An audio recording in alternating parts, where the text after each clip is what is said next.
नमोस्तु गुरुदेव, नमोस्तु गुरुदेव, नमोस्तु गुरुदेव। बोलिए मुनिवर्षि प्रमाण सागर जी मुनिराज की।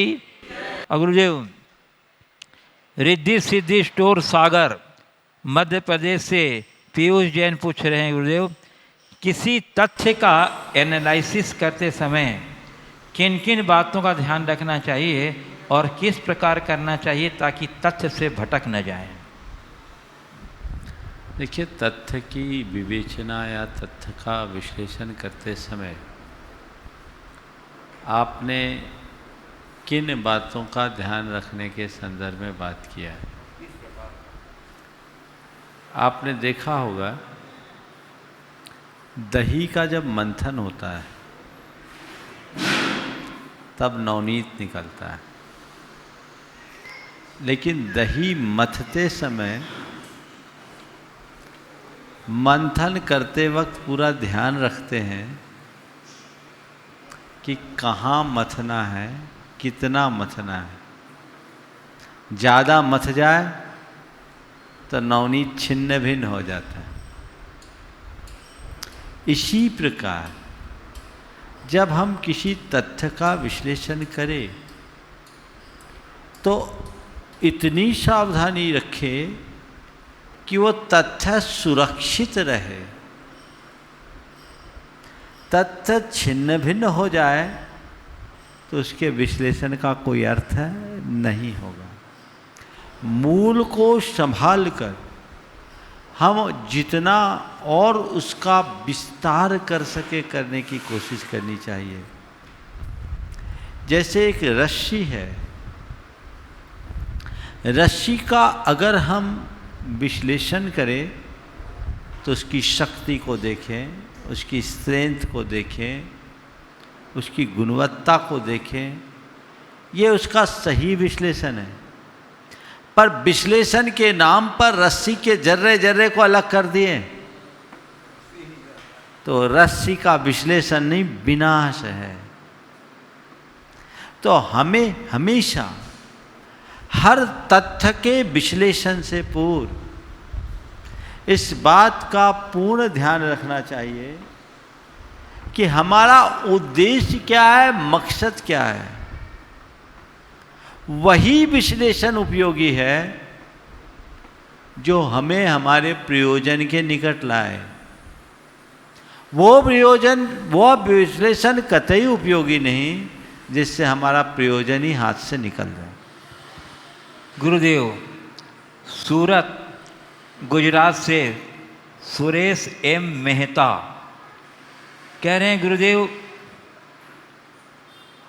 आहुरा नगर सूरत से कह रहे हैं, हमारी शंका है कि लौकिक जीवन में कई बार ऐसे लोग मिलते हैं जिससे हम पहली बार मिले हों तो भी ऐसा महसूस होता है कि वह हमें बहुत समय से पहचानता है और उसे बहुत कुछ अपनापन और प्रेम होता है।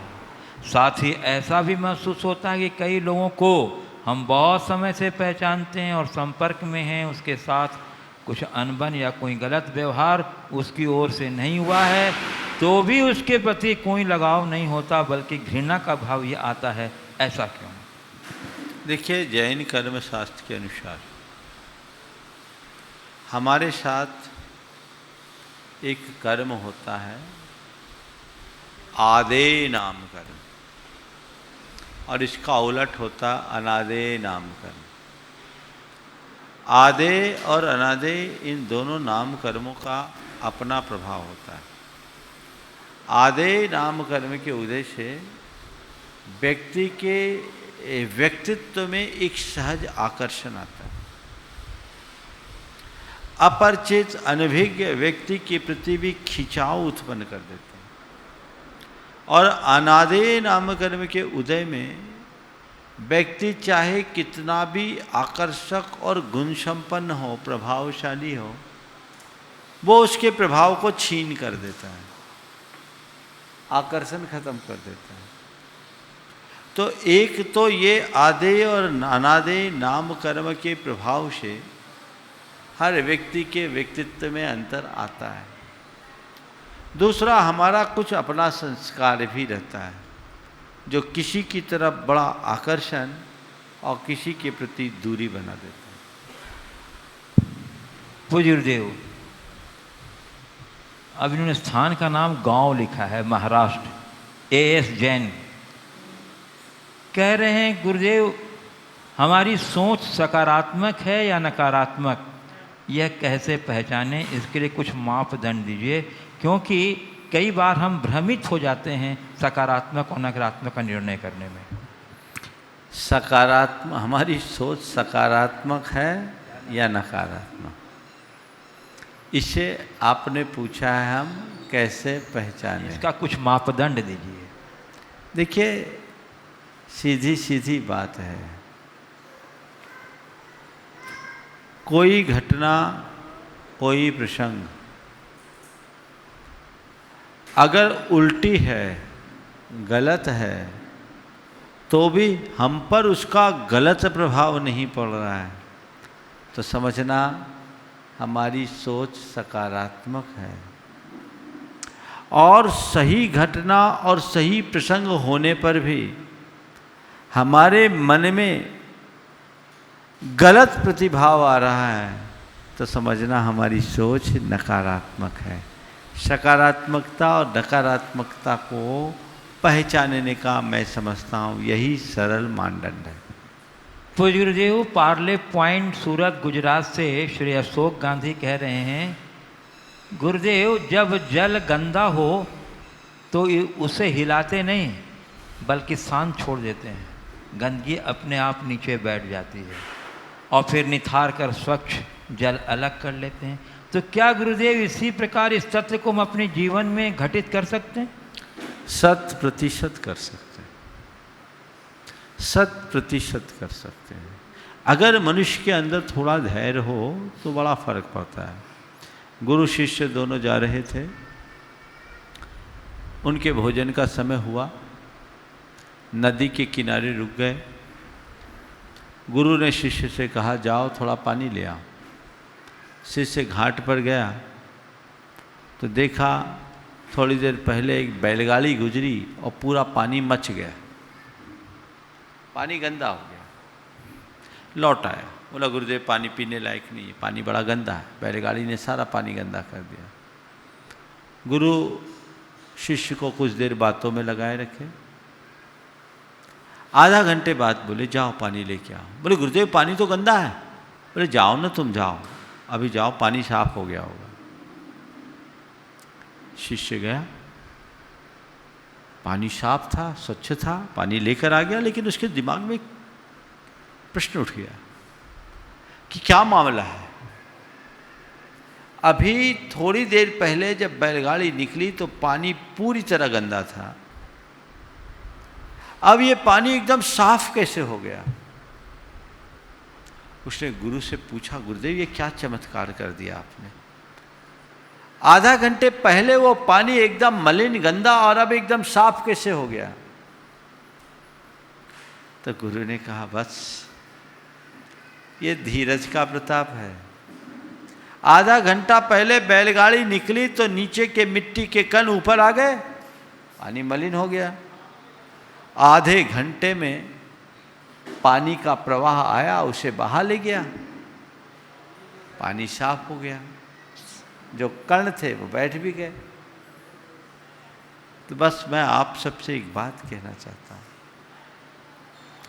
जब भी तुम्हारे जीवन में कोई परिस्थिति की बैलगाड़ी गुजरे और तुम्हारे जीवन की धारा को मलिन बनाए, थोड़े देर का धैर्य रख लो, अपने आप सब स्वच्छ हो जाएगा, साफ हो जाएगा। वो पेशेंस चाहिए, धीरज चाहिए, लेकिन वो गंदे पानी को और हिलाने की आदत है, तो फिर गंदगी में ही जीना पड़ता है, धारा बदलना है। पूज्य गुरुदेव, इंदौर मध्य प्रदेश से श्रीमती प्रियंका महेंद्र जैन कह रहे हैं, गुरुदेव श्रद्धा और समर्पण में क्या अंतर है? समर्पण के अभाव में श्रद्धा कितना मूल्यवान है? श्रद्धा और समर्पण देव शास्त्र गुरु के प्रति कैसी होनी चाहिए और तीनों के स्वरूप में एक रूपता है या भिन्नता? श्रद्धा और समर्पण में आपने अंतर पूछा है। मैं कहूँगा श्रद्धा बीज है तो समर्पण अंकुर। श्रद्धा के बीज से समर्पण का अंकुर फूटता है। बीज को जब धरती में डाला जाता है, इस विश्वास के साथ डाला जाता है कि ये बीज उगेगा, इसमें अंकुरित होगा और पल्लवित पुष्पित होकर एक पौधे का रूप लेगा। बीज को डाला जाता है और भूल जाते हैं, समय पर वो आता है, बीज समर्पित हो गया, अंकुर हुआ, वो पल्लवित पुष्पित होकर के पौधा का रूप लेता है। श्रद्धा जुड़ाव का प्रारंभिक चरण है, यही विकसित होकर के समर्पण का रूप लेता है। श्रद्धा जब गहराती है तो समर्पण का रूप धर लेती। हाँ, श्रद्धा और समर्पण में मौलिक अंतर है। श्रद्धा केवल जुड़ाव या लगाव का नाम है, समर्पण उससे आगे की कड़ी है, जहाँ अपनी इच्छा शक्ति को, अपनी समझ शक्ति को और अपनी निर्णय शक्ति को अर्पित कर दिया जाता है, तब समर्पण होता है। सम्यक अर्पण का नाम समर्पण है। वहाँ अपनी कोई बुद्धि नहीं, अपना कोई निर्णय नहीं, अपनी कोई इच्छा नहीं, सामने वाले की इच्छा मेरी इच्छा, सामने वाले का निर्णय मेरा निर्णय और सामने वाले की समझ ही मेरी समझ। ये समर्पण का परम रूप है। ऐसा जिसके अंदर होता है वे ही उसका आनंद ले पाते। देव शास्त्र गुरु के प्रति क्या करें? श्रद्धा और समर्पण। तो सच्चे देव शास्त्र गुरु के प्रति श्रद्धा होती, पर समर्पण किसी एक गुरु के प्रति होगा। श्रद्धा सबके प्रति रखा जा सकता है, समर्पण एक के प्रति रखना। सबके प्रति समर्पण रखोगे तो कहीं के नहीं होगे, और एक के प्रति समर्पण रखोगे तो सब कुछ पा जाओगे। पूज्य गुरुदेव, वह राकेश जैन भंडारी कहते हैं, गुरुदेव आपके प्रवचनों से प्रभावित होकर मैं चातुर्मास के दौरान रात्रि भोजन का त्याग करता हूँ। मेरी धर्म पत्नी के तो बचपन से ही रात्रि भोजन का त्याग है। गुरुदेव, मेरी जिज्ञासा ये है कि भक्त और भगवान के बीच कैसा संबंध होना चाहिए? कहते हैं भक्त भगवान के वश में होता है या भगवान भक्त के वश में होता है? भक्त और भगवान का संबंध है सूरज और कमल जैसा होना चाहिए। सूरज और कमल जैसा होना चाहिए। जैसे सूर्य की प्रचंड किरणों में भी कमल खिला रहता है, सूर्यास्त होते ही मुरझा जाता है, थोड़ा और आगे बढ़ जाते हैं। भक्त और भगवान का संबंध सूरजमुखी और कमल जैसा होना, सूरजमुखी और सूरज की तरह होना चाहिए। जिधर सूरज उधर घूम जाओ, बस सूर्य के दर्शन से ही वो खिल जाता है, यही उसका श्रेष्ठ संबंध। पूज्य गुरुदेव, अंजोड़ जिला बड़वानी मध्य प्रदेश से अंतिम कुमार जैन कह रहे हैं, आपने रात्रि भोजन का त्याग किया, बहुत अच्छी बात है। और ऐसे बहुत परिवार कटनी में तो युवा लोग काम कर रहे हैं, शताधिक परिवारों की सूचियाँ तो बन गई है। मैं चाहता हूँ कि हर घर ऐसा हो, कम से कम चातुर्मास की अवधि में तो आप अपने घर को विशुद्ध बनाने की कोशिश करें। 4 महीने में एक बहुत बड़े परिवर्तन की शुरुआत होगी। देश भर से जो लोग भी हैं वे अपनी सूचनाएं दें ताकि एक परिवर्तन की शुरुआत दिख सके। गुरुदेव, इनके प्रश्न का एक पार्ट ये है कि भक्त भगवान के वश में होता है या भगवान भक्त के वश में होते हैं? भक्त भगवान के वश में होता है या भगवान भक्त के वश में होते हैं? मैं तो कहता हूँ दिमाग में लगाओ नहीं, अपने आप को भक्त बना लो। भगवान और भक्त का संबंध अटूट होता है, फिर कोई किसके वश में होता पता नहीं चलता।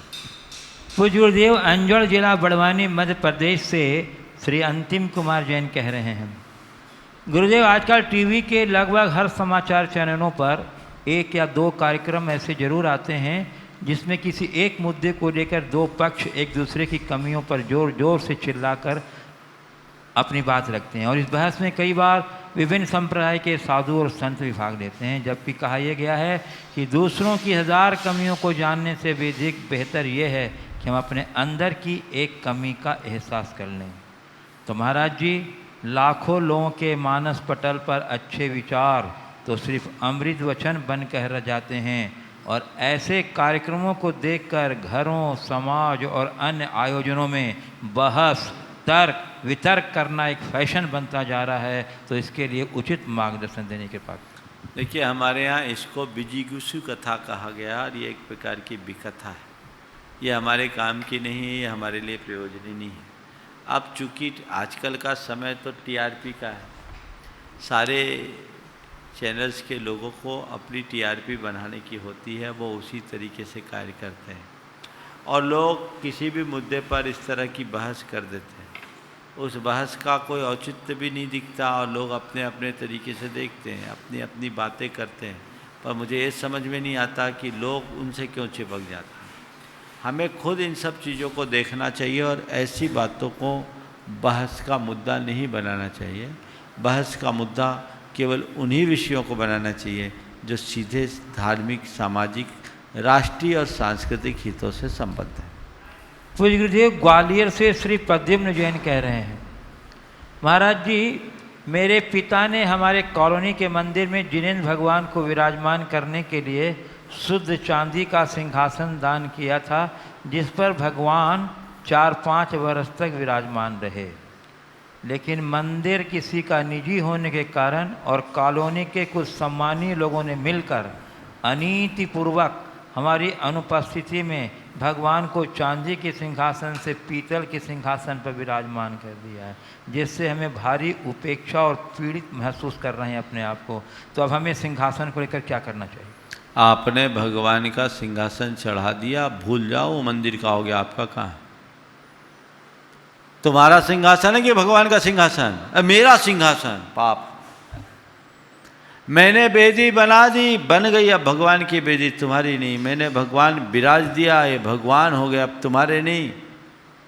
एक बार अगर हम मंदिर में कोई चीज़ समर्पित कर देते हैं, उसके बाद उसमें स्वामित्व और आसक्ति का भाव नहीं रखना चाहिए। हमने तो अपने द्रव्य को कृतार्थ किया। हाँ, अगर किसी ने कोई चीज़ मंदिर में चढ़ाई है तो वह जिस प्रयोजन और भाव से चढ़ाई गई है, उसके व्यवस्थापकों का ये दायित्व होता है कि वो उसी अनुरूप रखे। उसमें फेर बदल करना बिना किसी उचित कारण के एक प्रकार का पाप है, अपराध है, दोष है। ये दोष उनको लगेगा, आपको नहीं लगेगा। आप अपने मन को मलिन मत करें। मन में आता है तो एकांत में एक बार समझा सकते कि भैया वो चांदी में बहुत अच्छा लग रहा था, आपने पीतल का क्यों कर दिया। अगर वो कोई सुरक्षात्मक दृष्टि से अन्य किसी कारण से किए तो बात अलग है, लेकिन किसी दुरभिप्राय से किए हैं तो ये महान पाप का कारण है। जीवन में कभी ऐसा नहीं करना। इसलिए मैं ऐसे लोगों से बोलता हूँ, बहुतों को ये पीड़ा होती, मैंने छत्र लगाया, कोई दूसरा छत्र लगा दिया। अरे तो तूने लगाया, कोई दूसरे का हटा था तो तुमने लगाया था, अब तुम्हारा हटा तो दूसरे का लगेगा। चलो ये द्रव्य मंदिर का हो गया। इसी तरह अन्य उपकरणों के विषय में भी सोचना चाहिए। इरादतन यदि इस तरह की छेड़खानी होती है तो वो पाप माना जाता है, सामान्य रूप में नहीं। गुरुदेव, हैदराबाद तेलंगाना से हिमांशु कासलीवाल कह रहे हैं, गुरुदेव, कुछ समय पहले पाठशाला में एक बच्चे ने मुझसे पूछा कि जब जैन धर्म ही सबसे पुराना है और अनादि निधन है तो इतने सारे धर्म कहाँ से आए तथा इनमें यथार्थ और अयथार्थ की पहचान कैसे करें? देखिए, बात सही है। जैन धर्म भारत का प्राचीनतम धर्म है और जैन परंपरा के अनुसार ये अनादि से प्रवर्तित है। आपने कहा कि जैन धर्म पुराना है तो इतने सारे धर्म कहाँ से आ गए?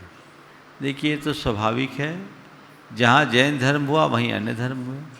जैन धर्म के अनुसार भगवान ऋषभदेव के काल में ही मारीच ने 363 मत चलाए और ये बहुत समय से चलता आ रहा है। मतांतरण चलते आ रहे हैं। आपने पूछा इनमें से किसे यथार्थ माने और किसको अयथार्थ माने। तो भाई मैं तो ये बोलता हूँ वही धर्म है जिसमें अहिंसा और वीतरागता की पुष्टि होती है।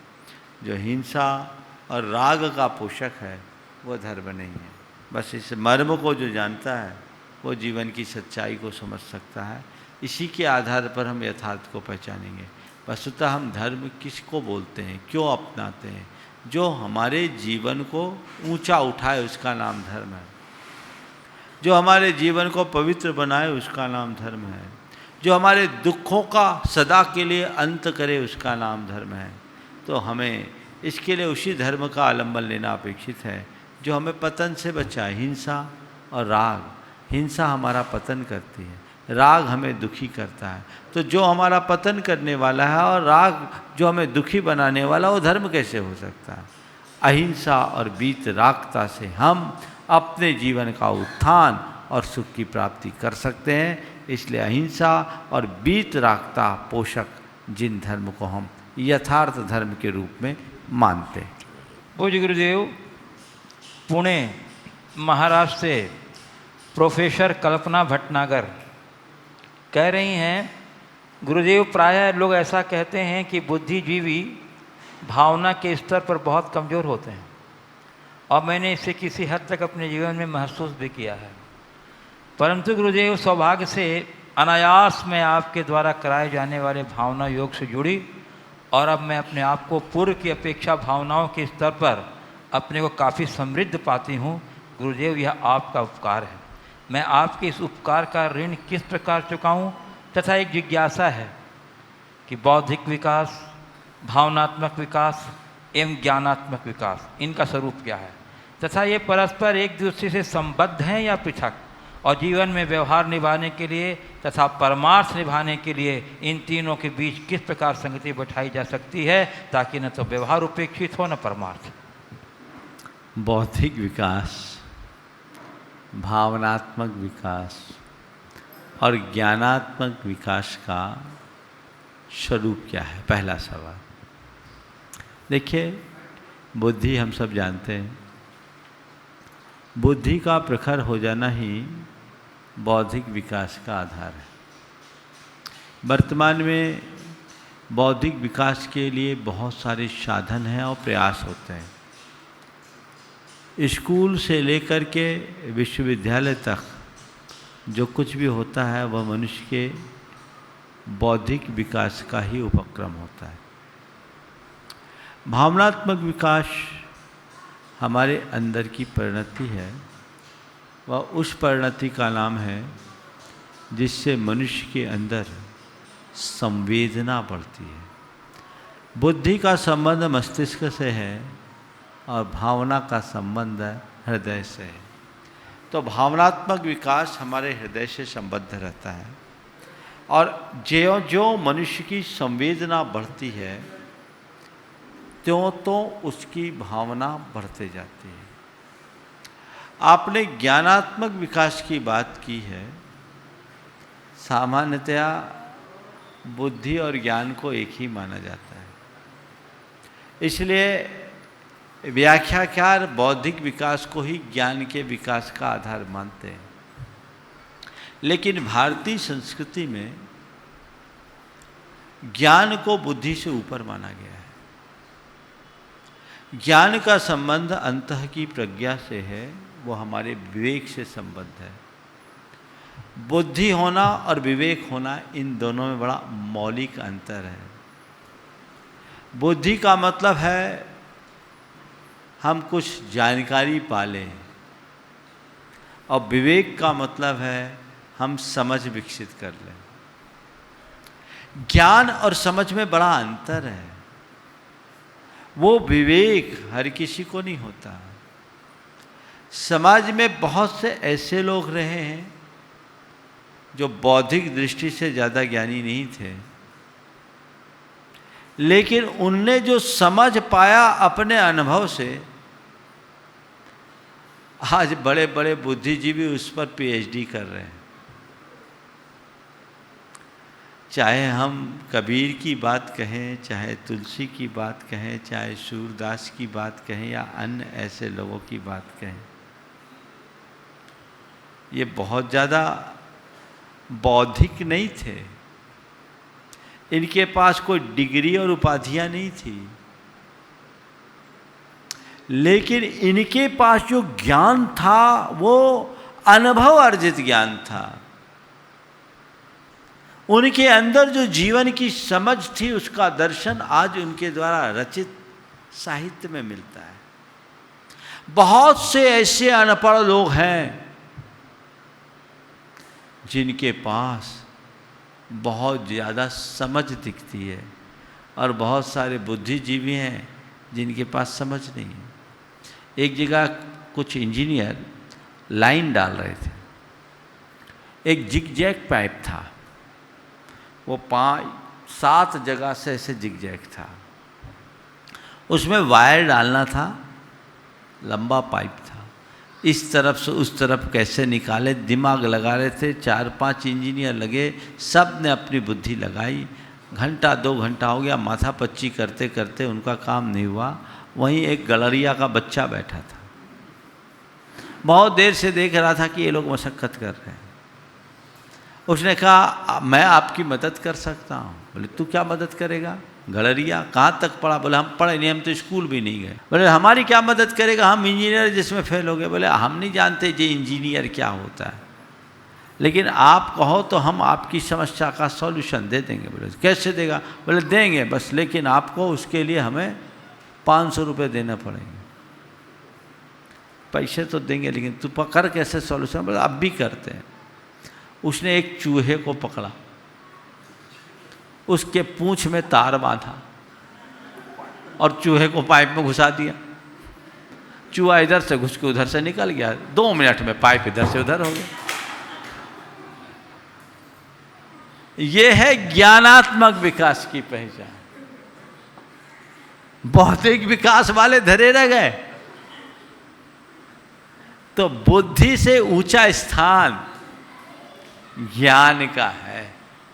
था वो निरक्षर, लेकिन उसके अंदर समझ थी, उसकी अपनी टेक्निक थी। तो हमें एक बात ध्यान रखना चाहिए, कबीर की ये पंक्तियां हैं, समझा समझा एक है, बिन समझा सब एक, तिनको समझा जानियो जिनके घट में विवेक।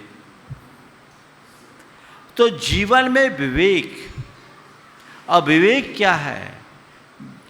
बुद्धि और भावना का समवेत रूप।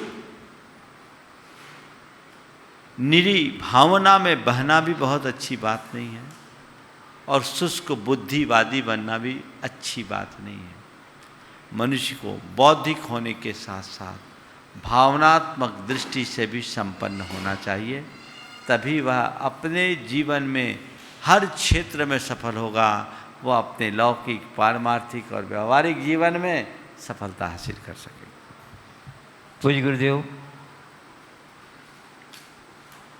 रीवा मध्य प्रदेश से सौम्या जैन कह रही हैं, महाराज जी आपने प्रवचन में कहा था कि जितना सहोगे उतना निखरोगे, परंतु आज के समय में औरतों पर हो रहे अत्याचार के खिलाफ आवाज़ उठना क्या आवश्यक नहीं है कि सहते जाएं और सह लेना ही सही है? देखिए, अत्याचार तो किसी पर होना नहीं चाहिए, और अत्याचार के प्रति आवाज़ उठाना भी मेरी दृष्टि में बुरा नहीं है।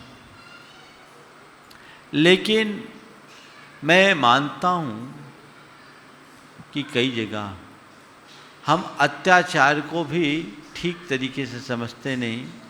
हमारे मन के विरुद्ध होने वाला आचार ही हमें अत्याचार दिखने लगता है। छोटी मोटी बातों को हमें पचाना सीखना चाहिए। आज के समय में ऐसी सीख मिलती है कि छोटी सी बात भी नहीं पचती। घर के बड़े बुजुर्ग थोड़ी सी डांट भी लगा दे तो वो अत्याचार लगता है। इससे अनुशासन समाप्त हो रहा, निरंकुशता बढ़ रही है। नतीजा स्मृतिवाद का, घर परिवार बिखर रहे हैं, उससे जीवन का रस कहाँ? घर परिवार में शांति कब आएगी? जब हम सहिष्णु बनेंगे और समन्वयात्मक जीवन जिएंगे। तो छोटी मोटी बातों को सहना सीखना चाहिए। पुराने समय में ये बातें सिखाई जाती थी। घर से बेटी को विदा करते ही माँ कहती थी, बेटी अब तेरा वही घर है, वहाँ थोड़े थोड़े दिन में तू थोड़ा सहन करना, सब तेरे अनुरूप हो जाएगा, तू ढल जाएगी और सबको डाल लेगी। आज उल्टी सीख होती, बेटी कोई कॉम्प्रोमाइज मत करना, कुछ है तो हम हैं। सीख उल्टी। दुष्परिणाम क्या है? पहले निभते अधिक थे और अब टूटते अधिक हैं। नतीजा क्या है? हमें इन सब बातों को बहुत गहराई से समझना चाहिए। इसलिए वाक्य बिल्कुल यथार्थ है। जितना सहन करोगे उतना समर्थ बनोगे। उन बातों को अत्याचार मानना बंद करो, अपनी सोच को बदलो। सोच सकारात्मक हो जाए तो अत्याचार भी मेरे जीवन के लिए एक वरदान बन सकता है। कभी कभी मैं सोचता हूँ, अपने अतीत की तरफ झांकता हूँ। मेरे पिता ने कभी मुझे 2-4 बार मारा और मुझे गलत कार्य से रोका, तो ऐसा करके उनने मेरे ऊपर बड़ा उपकार किया। उनकी एक मार ने मुझे रास्ते पे लगा दिया। कभी किसी शिक्षक ने मुझे मेरे गलत कार्य पर मारा तो मुझे लगता उनने बिल्कुल सही किया। अगर उस समय मुझे न चेताया होता, नहीं सावधान किया होता, तो आज मैं जो हूँ वो नहीं बन पाया होता। एक दृष्टिकोण ये है। और अगर मैं उसे अत्याचार मानूं कि मार दिया, तो उसका नतीजा क्या होगा? मैं तो ये अनुभव खाता हूं कि मार खा के हम मजबूत बने हैं और लाड पा कर के माँ बाप को ही बाहर का रास्ता दिखा रहे हैं। मार खा के हम मजबूत भी बने और लाड पाकर माँ बाप को लाचार बना दिया। जीवन का हाल क्या है? तो चीज़ों को व्यापकता से समझना चाहिए। हमें सकारात्मक बनना चाहिए। छोटी मोटी बातों को नज़रअंदाज करने का अभ्यास करना चाहिए। पूज्य गुरुदेव, कटनी मध्य प्रदेश से डॉक्टर विनय जैन कह रहे हैं कि हम ईश्वर की पूजा करते हैं और इंसान से नफरत। ऐसा क्यों? क्या पत्थर की पूजा करते करते हमारा दिल भी पत्थर का हो गया? जबकि कहते हैं service to man is service to God. मानवता की सेवा ही सच्ची ईश्वर भक्ति है। प्राणी मात्र पर दया और सेवा ही जैन धर्म का फंडामेंटल प्रिंसिपल है। तो गुरुदेव, ऐसा क्यों हो रहा है? कृपया समाधान करें। ईश्वर की पूजा करते हैं और इंसान से नफरत करते हैं, तो सच्चे अर्थ में पत्थर की पूजा करते हैं और पत्थर की पूजा करते करते हमारा दिल भी पत्थर का हो गया। बहुत अच्छी बात कही।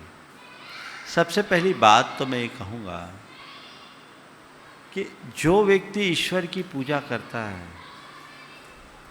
कोई इंसान क्या किसी से नफरत नहीं कर सकता, क्योंकि ईश्वर की पूजा हमें प्रेम का पाठ पढ़ाती है। वो हमारे जीवन को सकारात्मक बनाती है। अगर सच्चे अर्थों में हम ईश्वर की पूजा करने लगें तो हमें हर प्राणी में ईश्वरीय शक्ति दिखने लगेगी। और तत्वतः यह सत्य भी है, जो आत्मा मेरी है वही आत्मा सबकी है। सबके भीतर एक ही परमात्मा है, वही एक ही तत्व है। जो तत्व मेरे भीतर वैसा ही तत्व आपके भीतर। लेकिन हमारी साथ विडंबना ये है कि हम अपनी सारी क्रियाओं को उथले स्तर पर करने लगे हैं। हम मूर्ति को पूजते हैं, मूर्तिमान को नहीं। यदि मूर्ति के साथ मूर्तिमान की तरफ हमारी दृष्टि जाने लगे तो ऐसा कहीं नहीं होगा। हम भगवान की पूजा करते हैं तो भगवान की पूजा करते करते भगवत्ता को पहचानने की कोशिश करें। आपने बिल्कुल सही बात कही कि मनुष्य की सेवा ही भगवान की सेवा है। Service of man is service of God, यही बोला ना। Service to man is service to God.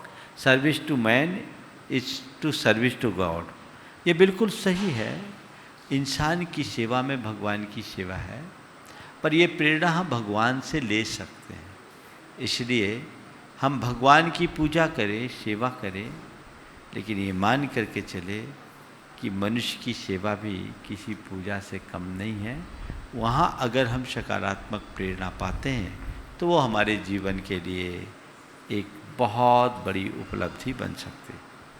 पूज्य गुरुदेव, बड़वानी मध्य प्रदेश से प्रोफेसर यश सेठी, जो 52 गजा चतुर्मास में अपने महत्वपूर्ण प्रश्नों के लिए पूरे देश में काफ़ी चर्चित रहे हैं, गुरुदेव उन्होंने नमोस्तु पूर्वक कहा है। गुरुदेव, आपके सानिध्य में हमने ये बात सीखी, अगर ख्वाहिशों का मोहल्ला बड़ा हो तो ज़रूरतों की गली में मुड़कर सफ़र पार कर लो। ख्वाहिशों का मोहल्ला बड़ा हो तो ज़रूरतों की गली में मुड़कर सफ़र पार कर लो। गुरुदेव, आप अपना अवतरण दिवस मनाते नहीं, पर आपका अवतार मानने वाले हम लोग इसे कैसे मनाएं? ज़रूरत की गली और ख्वाहिशों का मोहल्ला दोनों पार हो जाए। जब क्या पहली लाइन क्या बोली? जब ख्वाहिशों की अधिकता हो। आपके सामने अगर ख्वाहिशों का मोहल्ला बड़ा हो तो ज़रूरतों की गली में मुड़कर सफ़र पार कर लो। बहुत अच्छी। ख्वाहिशों का मोहल्ला बड़ा हो तो ज़रूरत की गली में मुड़ कर के सफ़र पार कर लो। बात अवतरण की आप लोग करते हैं, वस्तुतः आज अवतार किसका? हमारा धर्म कहता है हम जन्म से नहीं कर्म से महान होते हैं। आज मैं जो हूँ वो अपने जन्म के कारण नहीं, पुनर्जन्म के कारण। साधु का वास्तविक जन्म तो उसकी दीक्षा की तिथि में होता है। जिस दिन दीक्षा हो उस दिन आप आनंद से मनाओ। आपने कहा जो आपको अवतार मानते वो क्या करे? अपने ख्वाहिशों को मोहल्ले और ज़रूरत की गली को कैसे जोड़। देखिए, गुरुओं के प्रति श्रद्धा भक्ति होती है, आप अपनी श्रद्धा की अभिव्यक्ति करें, पर उनके आदर्शों के अनुरूप। जो उनका आदर्श उनका अनुपालन करते हुए करें, आदर्श को खंडित करके न करें। अगर आपने आदर्श को खंडित करके कुछ किया तो उसका कोई लाभ आपको नहीं मिलने वाला। हम लोग कैसे मनाएं? तो गुरु का गुणगान तो रोज करो ना। मुझसे आज लोगों ने बोला महाराज आपकी पूजा करना है। बोला पूजा करो, पूजा करने की क्या दिक्कत है? हमारे लिए तो भगवान ने कहा कि पूजा कराए बिना रोटी मत खाना। हम लोग तो आहार भी पूजा करा के करते हैं। पूजा करो ना। लेकिन गुरु का गुणगान करना, गुरु की भक्ति करना, गुरु का स्मरण करना अच्छी बात है, मौका ढूंढ करके करो। लेकिन इस बात को ध्यान में रखो, मेरे जीवन का लक्ष्य क्या है? अपने जन्म को सार्थक बनाने का प्रयत्न करो। जन्म लेना तो हमें प्रकृति ने दे दिया, अब जन्म को सार्थक बनाना हमारा अपना पुरुषार्थ है। उस दिशा में अगर आप कुछ बढ़ो तो सार्थकता। पूज्य गुरुदेव, इंदौर से श्रीमती पुष्पा गंगवाल कह रही हैं, महाराज जी मेरी जिज्ञासा आपके प्रवचन से है। आपने कहा जैसा खाएं अन्न वैसा होवे मन, और जैसा पिए पानी वैसी होए वन। महाराज जी परिवार में सब एक जैसा पानी पीते हैं और एक समान खाना खाते हैं, फिर भी कोई तो प्रतिमाधारी होता है और कोई बहुत विपरीत आचरण करने वाला होता है, ऐसा क्यों?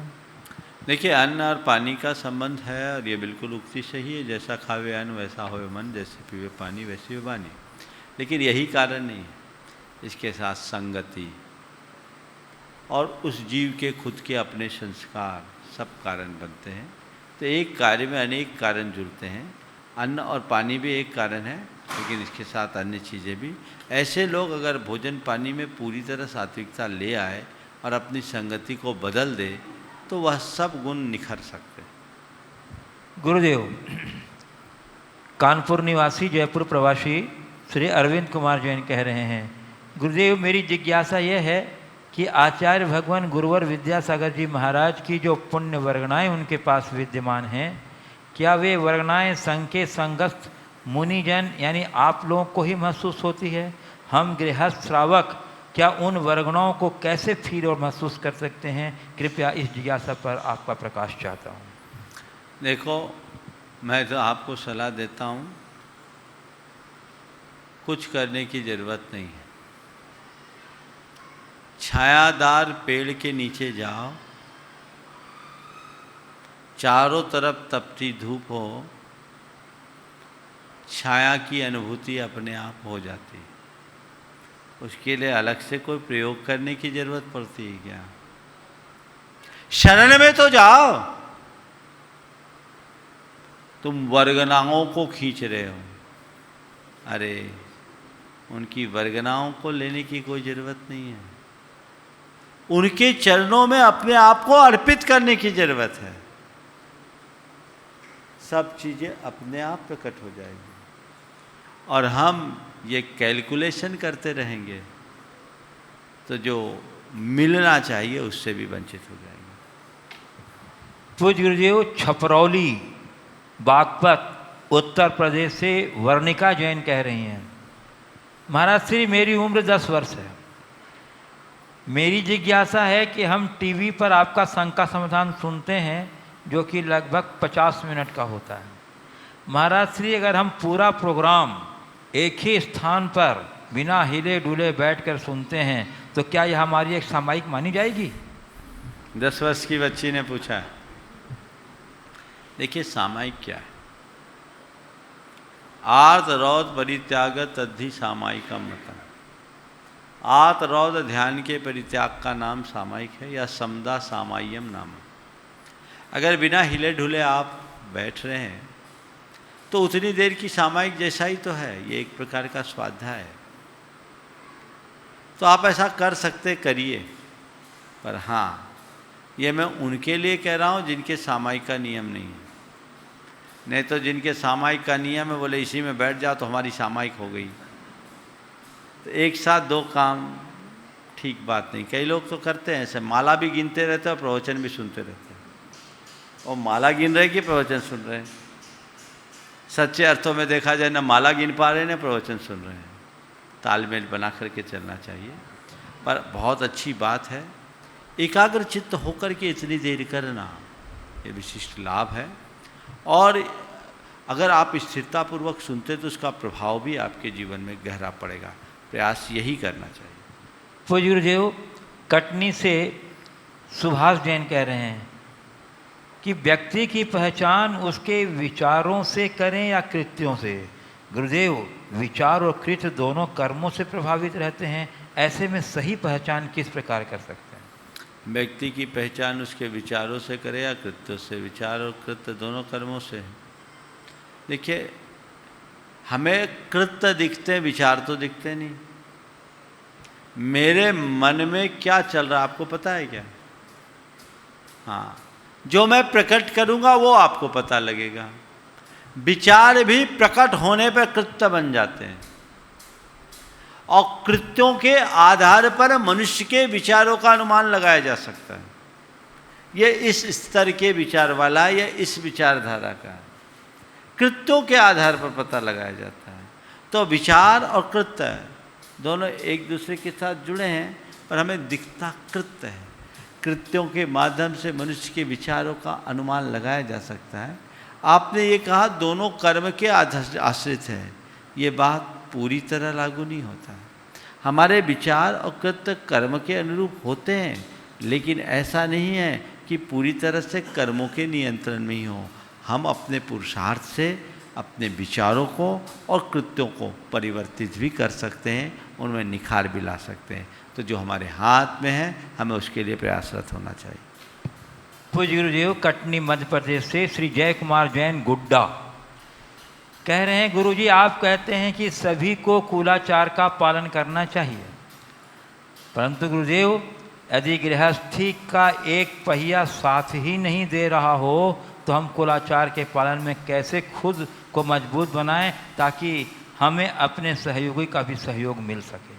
देखिए, वे लोग बड़े भाग्यशाली हैं जिनके विचारधारा एक समान, जिनके पारस्परिक विचार नहीं मिलते, उनके साथ बड़ी दिक्कत होती है। ऐसे लोगों को चाहिए कि वो खुद का धर्म पाले, दूसरों पर धर्म न थोपें और धर्म के नाम पर झगड़ा न करें। सामने वाला अगर समझने को राजी है तो उसे समझाने की कोशिश करें, लेकिन निरंतर समझाने के बाद भी वो समझने को तैयार नहीं हो तो अपने आप को मध्यस्थ बना लो, तटस्थ कर लो। जो मुझे करना है वो मैं करूं, सामने वाले की जो स्थिति वो जाने, तभी ठीक होगा। अन्यथा अनावश्यक तनाव।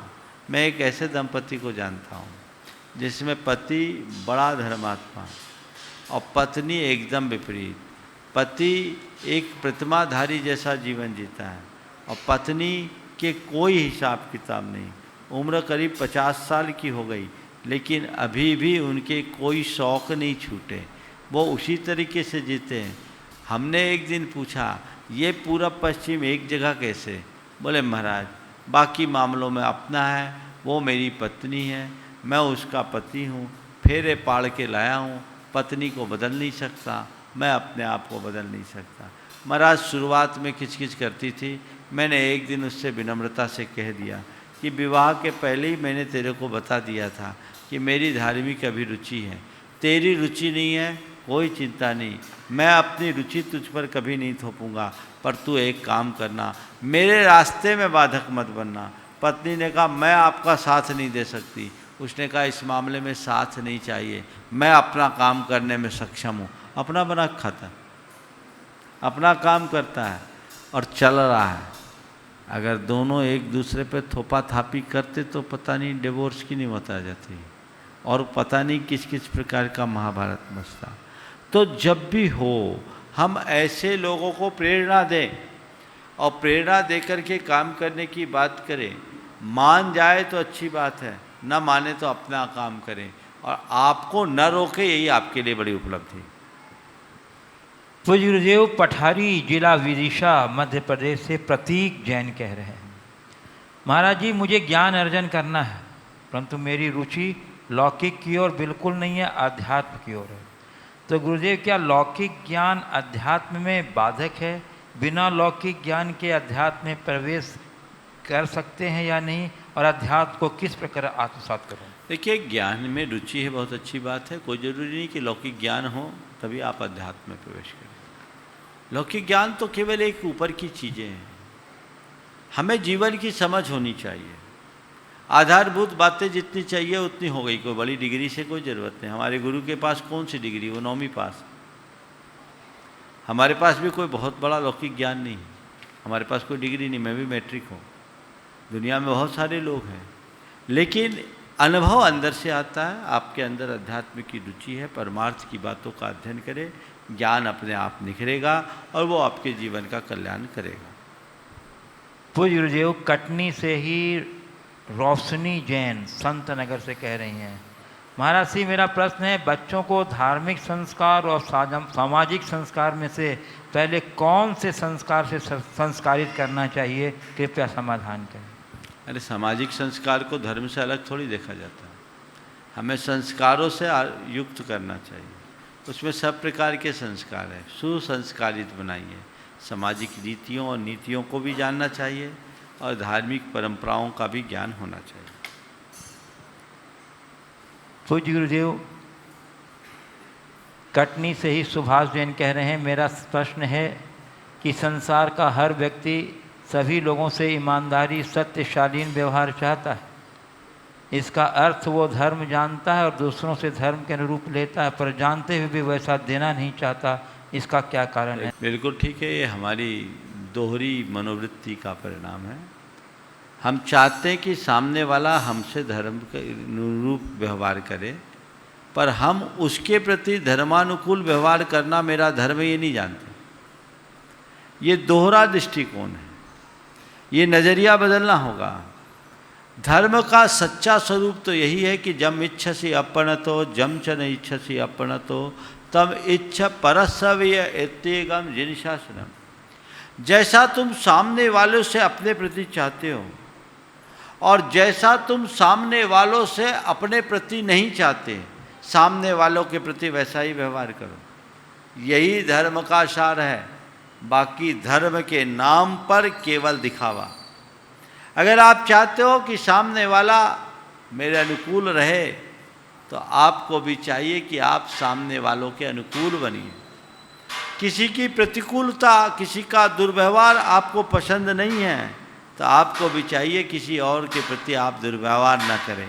इतना आप संतुलन बना करके चलेंगे, तभी जीवन में हम कुछ सार तत्व को प्राप्त कर सकेंगे। पूज्य गुरुदेव शाहदरा दिल्ली से अंजू जैन कह रही हैं, गुरुवार आप कहते हैं कि पूजा करने के बाद जो सामग्री है चावल वगैरह वो गायों को दे देना चाहिए खाने के लिए। हमारे पास वाली गौशाला में कच्चे चावल खिलाने से मना कर दिया। उनका मानना है कि कच्चे चावल गाय के पेट में जम जाते हैं और उनको नुकसान पहुंचाते हैं, तो हम आप क्या करें? चिड़ियों को खिला दो, और गाय को सीमित मात्रा में अगर भात बना करके खिलाते हैं तो गाय आराम से खाती है, कोई दिक्कत नहीं। उनको बोलो वो प्रोसेस करके खिला देंगे। और गाय चावल खाती, ऐसी बात नहीं चावल नहीं खाती, सीमित मात्रा में खिलाए। केवल चावल चावल खिलाओगे तो गलत होगा, थोड़ी मात्रा में खिलाएं। और अन्न पक्षियों को चुका दो ना। पक्षी इतने तोते आएंगे और अन्य पक्षी आएंगे, चिड़िया आएगी कि आप बचा नहीं पाएंगे, और एक अलग ही दृश्य होगा। बादाम तक फोड़ करके खा लेते हैं। अन्य प्राणियों को भी आप खिला सकते हैं, कोई ज़रूरी नहीं कि गाय को ही खिलाएं।